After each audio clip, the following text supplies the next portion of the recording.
Assalamu alaikum, dear students. We have completed the chapter Continuity and Differentiability.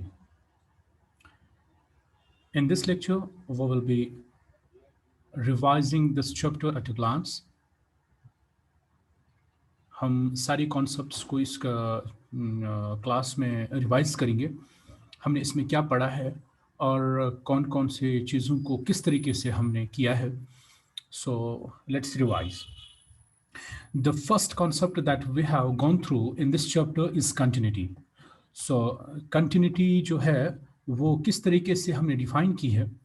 Continuity की definition बहुत simple है, that is अगर आपको किसी फंक्शन की कंटिन्यूटी डिफाइन करनी होगी, that is limiting value of f of x as x tends to c is equal to f of सी.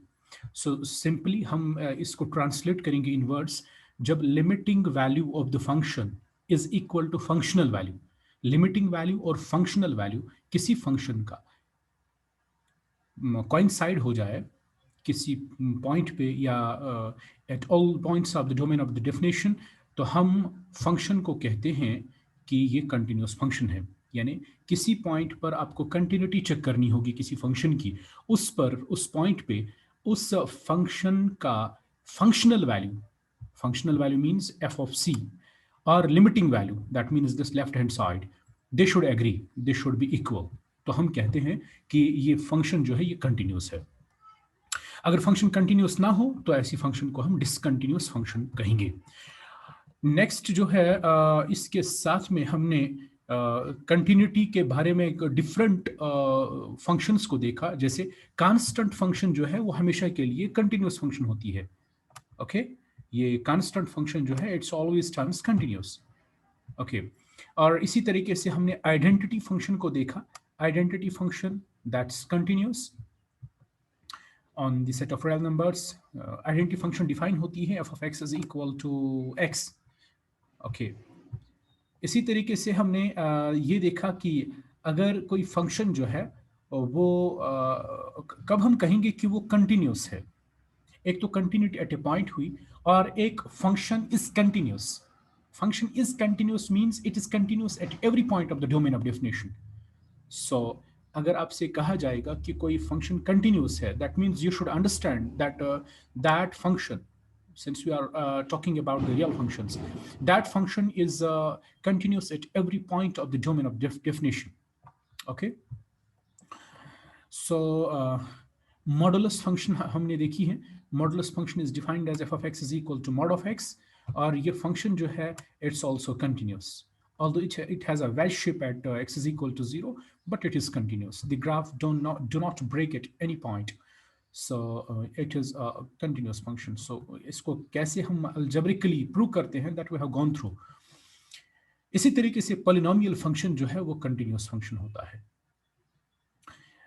अगर आपके पास f of x is equal to 1 by x inverted function होगा, तो for x not equal to 0 वो continuous function होता है. Okay, so इसके बाद हमने डिफरेंट क्वेश्चंस किए हैं on the basis of this continuity. Okay, और साथ में ही हमने अलजेब्रा ऑफ कंटिन्यूअस फंक्शंस देखा था. अगर आपके पास दो फंक्शंस हैं, for example we have two functions f and g. These two functions are real functions, they are continuous functions at a real number c. किसी पॉइंट पे ये दोनों फंक्शंस कंटिन्यूस हैं, तब हम क्या कंक्लूड करेंगे अलजेब्रा में, हम क्या कहेंगे? दो functions continuous at a point, then their sum is also continuous. So sum of two continuous functions is continuous. Yes. Next, difference of two continuous functions is continuous. Okay. हाँ, difference of two continuous functions is continuous. Product of two continuous functions is continuous. हाँ, product of two continuous functions is continuous. Okay. इसी तरीके से ये क्या नाम है इसका, quotient of two continuous functions is continuous, provided that denom is not equal to 0. Okay. Rational function, they are continuous. अगर कोई function in the form of p of x by q of x होगा और q of x not equal to 0, that's also a continuous function. Okay. और trigonometric functions में आपने देखा sine function जो है वो कंटिन्यूस फंक्शन है, और कॉस फंक्शन जो है that's also continuous function. tan function, that's also continuous function. बाकी सारी trigonometric functions continuous functions हैं, ये सब है continuous functions in their respective domain of definitions. Okay. Next important concept is that अगर आपके पास दो functions हैं, for example you have a function f and g, these two functions are real valued functions, then their composition is also continuous, provided that composition is defined at the given point. So हम ये कहेंगे composition of two continuous functions is continuous. Okay. इसके बाद हमने ये continuity के बाद हमने नेक्स्ट इसमें सब टॉपिक पढ़ा था, that is differentiability. So differentiability क्या है? Differentiability means derivative. अगर कोई फंक्शन है उसका डेरिवेटिव हम कैसे निकालें? डेरिवेटिव हम निकालते हैं by simply calculating this limiting value. ये क्या है? It is a limiting value as h tends to 0 f of c plus h minus f of c divided by h. किसी पॉइंट पे आपको किसी फंक्शन का डेरिवेटिव निकालना होगा. That will be equal to this quantity, limiting value of this quantity. Okay. अगर ये quantity exist होती है तो हम कहेंगे कि डेरिवेटिव एग्जिस्ट होता है उस पॉइंट का, उस फंक्शन का उस पॉइंट पे. जनरली अगर हम बात करें किसी पॉइंट पे नहीं बल्कि पूरे डोमेन ऑफ डेफिनेशन में, तो हम इस c को रिप्लेस करेंगे by x. So derivative in the domain of definition at all the points that will be given by f dash of x is equal to limiting values h tends to 0 f of x plus h minus f of x divided by h. The difference is that c जब c की बात करते हैं that is defined at a point, that is derivability at a point. Here if c is replaced by x, this means derivability at all the points of the domain of definition of the given function. इसके बाद इसका भी अपना algebra है. हाँ, डेरिवेबिलिटी का भी अपना अलजबरा है. वो क्या है? अगर आपको सम ऑफ टू फंक्शंस और उनका डेरिवेटिव निकालना होगा, derivative of sum that's equal to sum of their derivatives, और derivative of difference is difference of their derivatives. इन दो को सम अप किया है एक ही पॉइंट में. यहाँ u प्लस माइनस v इसका derivative that's equal to u का डेरिवेटिव प्लस माइनस v का derivative. That means derivative of sum is sum of their derivatives, derivative of difference is difference of their derivatives. हाँ, अगर दो functions होंगी product में तो उनको हम कैसे डिफरेंशिएट करेंगे? Derivative of product is, please remember, that's not a product of their derivatives. That is a rule, and that rule was given by Leibniz. So that's why it's sometimes called as Leibniz rule or product rule. क्या है ये? Derivative of product is first into derivative of second plus second into derivative of first, or you can say derivative of first into second plus first into derivative of second. Okay. Derivative of quotient, अगर आपके पास दो functions हैं और वो दो functions जो हैं they are in terms of quotient, तो उसका अगर हमें निकालना होगा derivative, that will be d-num square. Okay. Numerator का derivative into denominator minus numerator into derivative of denominator. This is called the quotient rule. कुछ फंक्शंस हैं जिनका डेरिवेटिव यहाँ पे इसमें हाईलाइट किया गया है. फंक्शन अगर है x रेज पावर n, इसका डेरिवेटिव है n x raise power n minus 1, sine x का cos, cos का माइनस साइन, tan का secant स्क्वायर x. सो इसको हम कैसे कैलकुलेट करें? It is very simple with the help of that limiting definition जो हमने दी है, जिसको हम डेरिवेटिव बाय डेफिनेशन भी कहते हैं और जिसको हम एब इनिशियो मेथड भी कहते हैं. ओके. इसके बाद डेरिवेबिलिटी के बारे में कुछ बातें यहाँ पे हाईलाइट की हैं हमने. अगर कोई फंक्शन है वो डिफरेंशिएबल है at point c, then it's also continuous at that point. मतलब कोई भी फंक्शन जो डिफरेंशिएबल होगा किसी पॉइंट पे वो कंटिन्यूस भी होगा.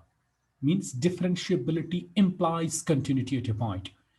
सो अगर हम पूरे डोमेन ऑफ डेफिनेशन में बात करें, इसमें हम कोरोलरी इससे निकाल सकते हैं, बना सकते हैं, that's every differentiable function is continuous. Okay.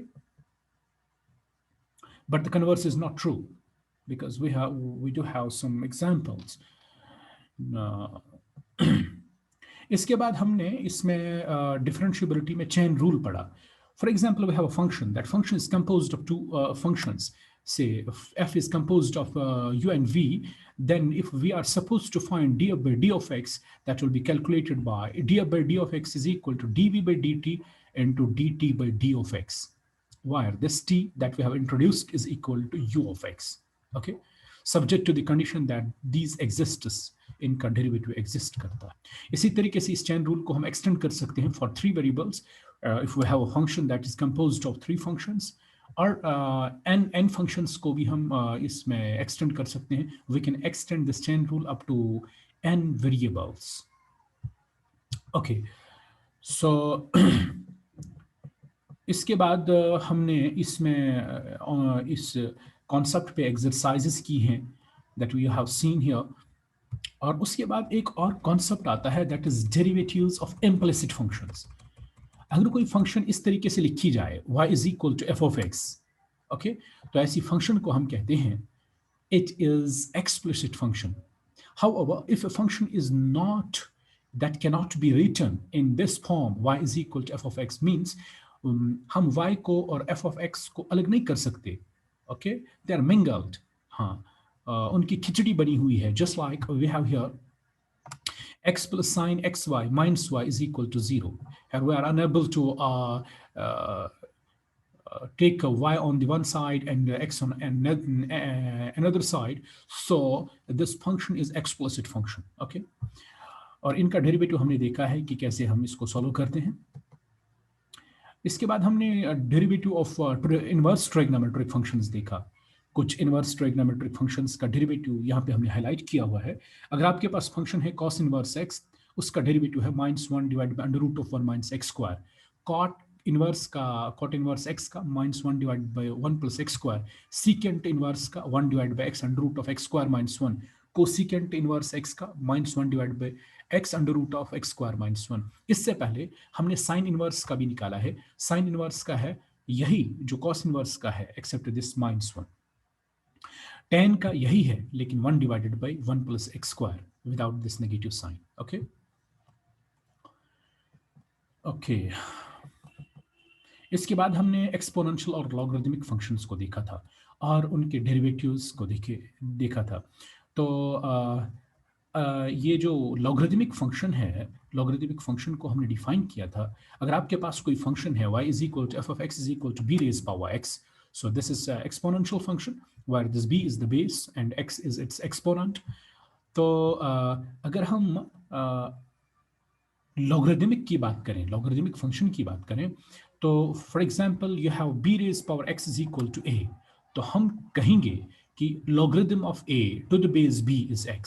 तो लॉगरिथम ये x होता है, पावर होता है किसका, इसका, जो यहाँ पे इस क्वांटिटी को सिंप्लीफाई करने के बाद मिलता है। सो अगर हम इसको लॉगरिथमिक फॉर्म में लिखना चाहेंगे, it will be logarithm of a to the base b is equal to x, okay. So ये लॉगरिथमिक जो फंक्शन है उसकी डेफिनेशन थी। इसके बाद इसमें अपने कुछ रूल्स हैं। For example you have logarithm of product that is sum of their logs. अगर आपके पास दो फंक्शंस हैं और प्रोडक्ट में है, उसको लॉग अप्लाई किया गया है, that is sum of their logs. And log of अगर आपके पास कोई फंक्शन है, वो फंक्शन जो है वो in terms of, not in terms of product, but that's in terms of quotient, then that's equal to difference of their logs, okay। एक और important point है, वो कम यूज होता है, लेकिन इसको हम कहते हैं बेस चेंज फॉर्मूला। क्या है ये है log of p to the base a, that's log of p to the base b log of a to the base b। here left hand side में बेस a था, हमने base a को change किया है किसी और base b से, और ये बराबर होता है log of this p divided by log of a। और कोई भी डिजायरेबल बेस हम यहाँ बना सकते हैं। इसका भी अपना एक प्रूफ है that is given there, okay. और एक और लॉ है लॉगरिथम का, that is power law, log of p raise power n, that's n log p with that base that's given there। एक और इम्पॉर्टेंट चीज़ है जो इस एक्सपोनेंशियल और लॉगरिथमिक के रिलेटेड है, दैट इज अगर e raise power log of x आपको होगा, that's equal to x, but note that this identity is true, this identity is true only for positive values of x, only for positive values of x, okay। One important बल्कि हम ये कहें कि two important concepts they are frequently used, ये exponential और logarithmic की बात जहां करते हैं, डेरिवेटिव ऑफ एक्सपोनेंशियल फंक्शन जो है वो एक्सपोनेंशियल फंक्शन ही होता है, यानी ई रेज पावर एक्स का derivative e raise power x है, और derivative of logarithm of x that's equal to 1 by x. Okay, on this concept we have an exercise here, and logarithm पर भी अपनी exercise है। एक differentiation, logarithmic differentiation जो है वो हम कहाँ अप्लाई करते हैं, दैट्स वेरी इंपॉर्टेंट। यानी लॉगरिथमिक डिफरेंशिएशन हम अप्लाई कहाँ करेंगे? लॉगरिथमिक डिफरेंशिएशन हम वहाँ अप्लाई करते हैं जहाँ आपको एक कॉम्प्लिकेटेड फंक्शन होगी। For example, you have a function y is equal to f of x is equal to u of x raised to power v of x, यानी आपको बेस और पावर ये कॉम्प्लिकेटेड फॉर्म में होगा। यानी कभी कभार आपको बेस तो वेरिएबल होगा और पावर भी वेरिएबल होगा, या पावर वेरिएबल होगा बेस वेरिएबल नहीं होगा, बेस कोई फिक्स्ड क्वांटिटी होगी, कोई कांस्टेंट होगा, या बेस जो है वो वेरिएबल होगा और जो पावर है वो एक कांस्टेंट होगा, लेकिन बेस जो है वो बहुत बड़ी होगी। इन चीज़ों को हम टैकल करते हैं इस लॉगरिथमिक डिफरेंशिएशन से। In other words, I would like to sum up here this logarithmic differentiation. जब आपको कोई function u of x raised to power v of x में होगा and that function seems to be complicated, apply logarithmic differentiation, that will be very easily solved. Okay. So इसके बाद हमने एक और concept पढ़ा था, that's parametric differentiation. For example, you have a dependent and independent variable x और y. ये दोनों जो है ये function of some next variable है t, ठीक है। x and y, there is not any direct relation between these x and y, dependent and independent variables. However, they are connected with the help of some third variable, that's t. That third variable is called as parameter. Okay, उसको हम parameter कहते हैं, and these equations are called parametric equation. Parametric equations. अगर हम ऐसी equations को derivative निकालना चाहेंगे तो हम उसको कहेंगे पैरामीट्रिक डिफरेंशिएशन। ओके, तो इस पर एक्सरसाइज है। Next is second order derivative. जो भी हम dy by D of x निकालते हैं उसको हम फर्स्ट ऑर्डर डेरिवेटिव कहते हैं।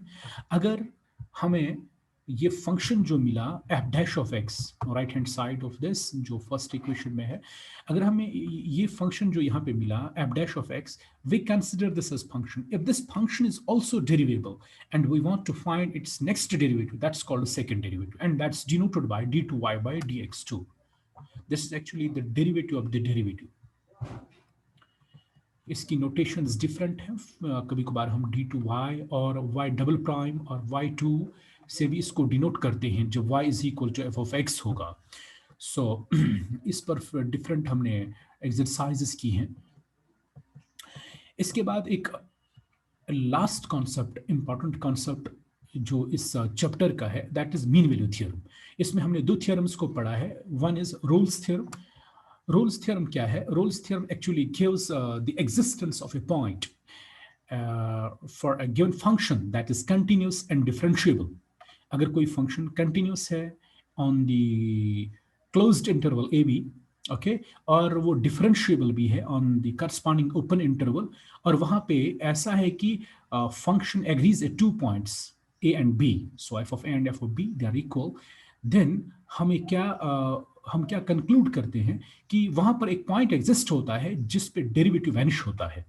Okay, geometrically it means that for a function that is continuous on closed interval and differentiable on the corresponding open interval with the function agrees at 2 points A and B, there is the existence of the tangent whose slope is same as the slope of the x-axis, or we can say existence of a tangent parallel to x-axis. Next is mean value theorem. ये mean value theorem क्या, what it is? Mean value theorem भी Rolle's theorem की तरह existence of a point देता है, और ऐसा point जिस पॉइंट पे derivative of the function that is equal to the f of b minus f of a divide by b minus a. Geometrically it is like this. First of all, I would like to once again restate this mean value theorem. Function जो है वो defined है from closed interval to are.